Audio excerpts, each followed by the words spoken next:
Era anos 2000 e você chegava da escola e ia direto para aquele computador amarelado e um tanto lento, mesmo para os padrões da época, mas que tanto te fazia feliz. Era uma tarde e você se divertia jogando Cactus McCoy, Bad Ice Cream, The Fast Pants Adventure, Pot Racers e o renomado Super Mario 63. Ou simplesmente ficar explorando o site da Newgrounds, ou mesmo o famoso, para nós brasileiros, Clique Jogos e o Freevee. Os anos 2000 e o início dos anos 2010 foi marcado por uma tecnologia que deu mais cores à web e às nossas vidas. O Flash era essa tecnologia que permitiu os jogos, animações, sites cheios de interações. Sem ele, a internet seria formada de páginas compostas por praticamente texto puro. Neste programa, vamos dissecar quem são seus idealizadores, sua história e contexto e o que o Flash deixou para nós mesmo após seu fim em 2020. A história começa com uma criança que amava construir coisas. Seu brinquedo favorito eram peças coloridas de plástico que podiam ser encaixadas e desencaixadas. Jonathan Gay adorava Lego. A brincadeira foi sua forma de aprender conceitos básicos de design, engenharia e resolução de problemas. Com Lego, cada pecinha eram pequenos passos para construir grandes construções. Na adolescência, Gay desenvolveu grande interesse por arquitetura. Infelizmente, não encontrou oportunidade para construir as casas que tanto sonhou, mas o futuro tinha outros planos. Gay teve seu primeiro contato com computadores, um Apple II. Logo notou que sua ideia de construir coisas não estava totalmente perdida. Ele programou em Basic um clone de Space Invaders e percebeu que softwares também permitem projetar, construir e ver o resultado do que construiu. Então, resolveu experimentar a linguagem de programação Pascal e construiu para a Feira de Ciências do Ensino Médio seu primeiro editor gráfico, o qual se saiu muito bem. O Macintosh saiu e Gay prontamente comprou um e seu pai o levou para um grupo de usuários do Macintosh e se gabou das habilidades de seu filho para o organizador do grupo, Charlie Jackson, que planejava abrir uma empresa que viria a ser a Silicon Beats Software. Jackson viu potencial em Gay e o contratou. Ele trabalhava durante as tardes depois da escola e começou a escrever alguns jogos como Airborne e Dark Castle, o que serviu de grande aprendizado sobre animação, som digitalizado e que programas rápidos e responsivos são divertidos de usar. Além de, claro, conseguir pagar a faculdade também contribuiu para as ferramentas Super Paint e Digital Darkroom. Jackson tinha um sonho de competir pelos Estados Unidos na ISSF 25 Meter Rapid Fire Pistol. Então, no início de 1990, vendeu a Silicon Beats Software para a Aldus Corporation para realizar o seu sonho. Após a formatura, Gay projetou para a Aldus o N-Teledraw, que fez relativo sucesso, então notou que havia um novo mercado surgindo e estava seguro para criar a própria empresa. Na época se popularizava a computação à caneta. A capacidade de usar uma caneta eletrônica para desenhar numa tela ao invés de usar um teclado parecia uma ideia bastante empolgante. Em janeiro de 1993, Gay convenceu Jackson a investir em dinheiro na fundação de uma nova empresa. No entanto, Gay tinha um contrato de não concorrência com a Aldus por 6 meses restantes. Durante esse tempo, estiveram pensando em um novo produto e observaram tablets baseados no sistema operacional Pinpoint, como o Yo Personal Communicator, fabricado por uma divisão de hardware da Go Corporation. A computação à caneta parecia bastante promissora.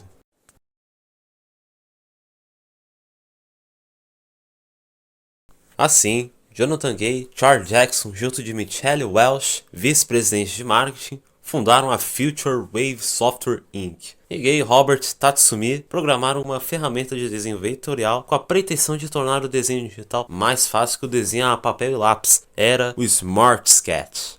Para a infelicidade da Future Wave, a AT&T comprou boa parte da Yo Inc. E pouco tempo depois a Go Corporation, descontinuando a produção do Yo Personal Communicator e do Pinpoint OS. A ideia ruiu e fizeram apenas 2 únicas vendas, uma delas, a título de curiosidade, de um arquiteto que estava trabalhando na casa do Bill Gates. A ideia fracassou e em 1994 a única saída foi portar o programa para o Windows e Macintosh, onde o mercado já era muito disputado pelas gigantes Corel, Adobe, Autodesk. No verão de 1995, a Future Wave esteve na SIGGRAPH 95, mas as coisas não saíram bem como esperado. A Wacom estaria apresentando seus tablets digitalizadores com o Smart Sketch, mas a Wacom enfrentou problemas orçamentários e deixou o evento e a stand para a Future Wave. Resolveram trazer várias caixas com Smart Sketch, pois acreditaram que seria um ótimo lugar para fazer vendas, mas a situação foi embaraçosa, segundo Gay. Não venderam uma unidade sequer, e enquanto isso, do outro lado do corredor, uma empresa chamada Animo apresentava um pacote de animação que estava chamando muito a atenção. Muitas pessoas que passaram naquele stand passaram também na stand da Future Wave e recomendaram que fizessem uma ferramenta de rotoscopia. Jackson lutava para convencer varejistas a estocar o Smart Sketch e notou que a Comp USA tinha quiosques e prateleiras estampadas, feitos para a web, e sugeriu a Gay que se eles precisavam produzir algo para a web, e apesar de pensar que não havia mercado, achou a ideia de misturar animação e internet seria divertida. A web 2.0 estava surgindo e a ideia das pessoas criarem e compartilhar animações parecia ótima, e era um recurso que não estava presente em nenhum dos concorrentes. Então, deram início ao novo programa que a princípio chamaram de Smart Sketch Animator, e depois foi renomeado mais 2 vezes para Cell Animator e finalmente em 1996 para Future Splash Animator. Eles desenvolveram um plugin chamado Future Splash Player em Java para a reprodução. Cansados de administrar a empresa, sem dinheiro e sem destaque no mercado, decidiram tentar vender a novidade para a Adobe. O cofundador da Silicon Bit, o amigo de Gay, Eric Socker, era também vice-presidente de engenharia da Adobe, que fez o agrado de marcar uma reunião para eles com John Warnock, CEO da Adobe. Ainda me lembro de entrar no avião com um mini desktop 486 e uma mochila para me encontrar com John Warnock e mostrar a ele o nosso protótipo Java incrivelmente lento. Estava fazendo uns 2 quadros por segundo dessa animação simples. Funcionou, mas foi muito lento. O Warnock não se comoveu muito. Ele simplesmente disse: se as pessoas precisam de animação, podemos adicionar animação ao Acrobat, culminando na Adobe recusando a proposta. Contudo, o Future Splash Animator foi ao mercado assim mesmo, em agosto de 1996. No Netscape Navigator, o desempenho era ruim, mas no Internet Explorer conseguiu alcançar uma performance boa o suficiente. Apesar do fiasco com a Adobe, o Future Splash Animator chamou a atenção de gerentes da Microsoft. Eles olharam para a ferramenta e o acharam ideal para incorporar de forma integral ao portal MSN.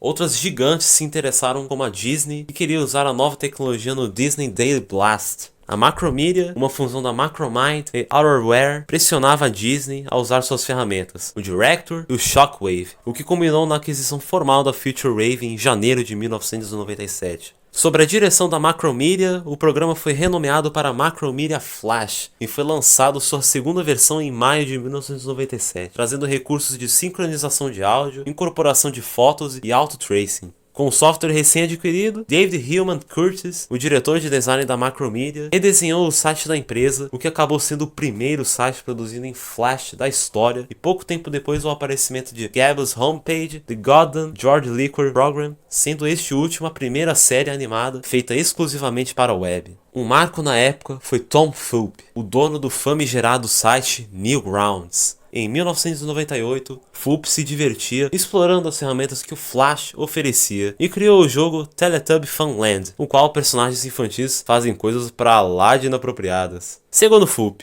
o Flash era a ferramenta criativa com a qual eu sempre sonhei. O momento era perfeito.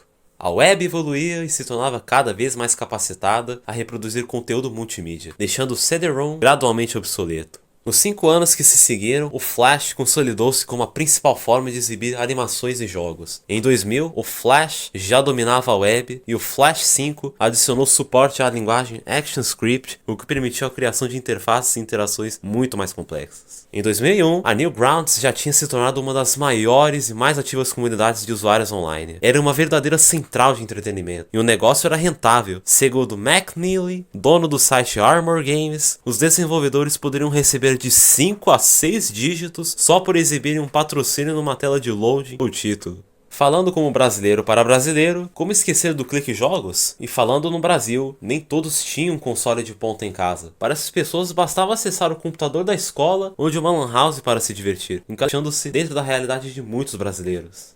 Em 2005, a Adobe reconheceu o erro e comprou a Macromedia, e o Flash passou a fazer parte do Adobe Creative Suite. Na época, o amplo acesso à banda larga fez com que o uso de vídeos fosse cada vez mais comum na web, levando a discussões sobre a implementação de vídeos no Flash. Enquanto isso, ex-funcionários da PayPal deram início a uma até então startup com a ideia de facilitar o upload e exibição de vídeos online, o YouTube.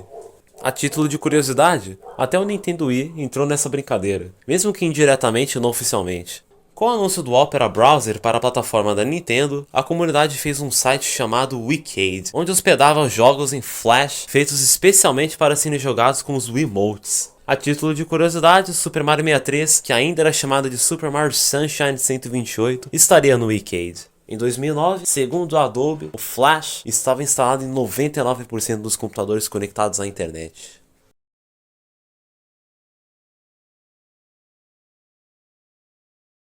Em 2005, a Adobe desenvolveu uma versão para dispositivos móveis denominada Flashlight. No entanto, ainda havia dificuldades de fazer funcionar decentemente por conta da bateria limitada e os processadores dos dispositivos móveis. Em 2007, a Apple lançou o revolucionário iPhone. Pela primeira vez, um dispositivo móvel poderia acessar um navegador. O Flash estaria presente no iPhone, ainda em seu lançamento, mas o baixo desempenho fez com que a Apple retirasse o suporte. O codec H264 para codificar vídeos começou a se tornar o padrão e funcionava nativamente nos sistemas operacionais, o que incentivou o YouTube a lançar sua plataforma para celulares, dispensando o uso de Flash, possibilitando o lançamento da versão de iPhone em junho de 2007.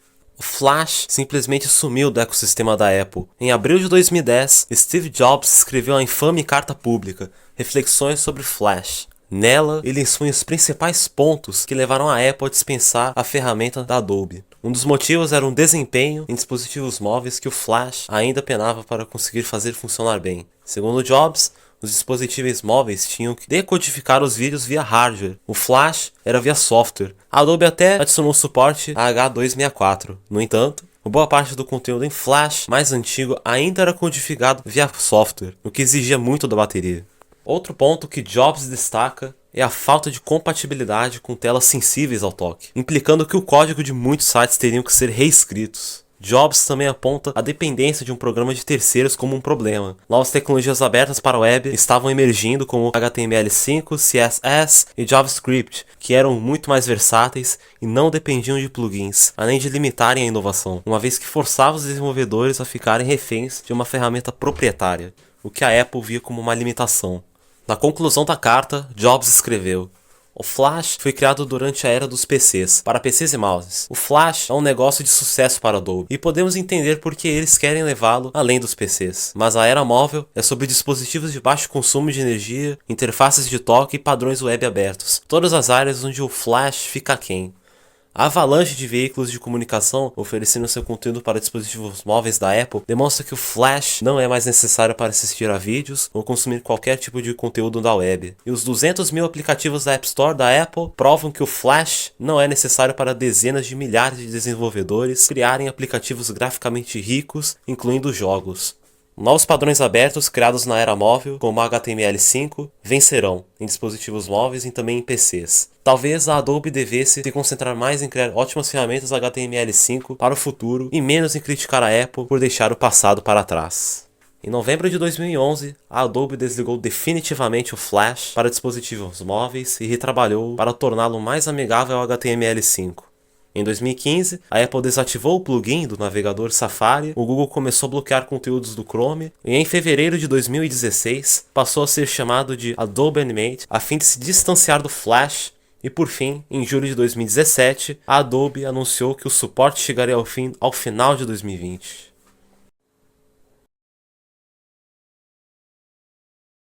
Com o anúncio do fim do suporte, diversos projetos da comunidade surgiram com o objetivo de preservar uma parte importante da história da web. Vale citar o Flashpoint Archive da Blue Maxima, voltado para o armazenamento da biblioteca de jogos e animações, e o Ruffle, que emula o antigo Flash Player e tem sido amplamente usado dispensando a instalação de plugins. Graças ao esforço de uma comunidade dedicada, qualquer um ainda consegue ir no buscador e procurar pelo jogo que tanto nos fazia feliz. Em sua época de ouro, o Flash era sinônimo de entretenimento, tanto para quem produzia quanto para quem consumia. Para quem produzia, era como montar um Lego. A ferramenta era fácil e divertida de usar, exatamente como seu criador idealizou.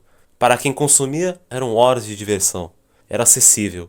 O Flash democratizou a criação e compartilhamento de novas formas de expressão. Para muitos, foi uma porta que deu início a uma carreira e uma oportunidade de crescer na vida, como Tom Fulp ponderou. Flash trouxe muitas vozes novas para a indústria que, de outra forma, nunca teriam existido. Crianças que cresceram fora de famílias industriais, longe das cidades industriais. Entrar na indústria de jogos ou filmes parece assustador, enquanto criar conteúdo para a web com Flash foi super convidativo. O Flash pode ter ficado datado com o surgimento de novas tecnologias, ou seja, HTML5, CSS, JavaScript, mas foi um marco para o conteúdo multimídia na web. Pela primeira vez, desenvolvedores passaram a dar mais atenção com a forma com a qual os usuários interagiam com computadores, e deu, literalmente, cores a uma web que era baseada em praticamente texto puro e sem vida.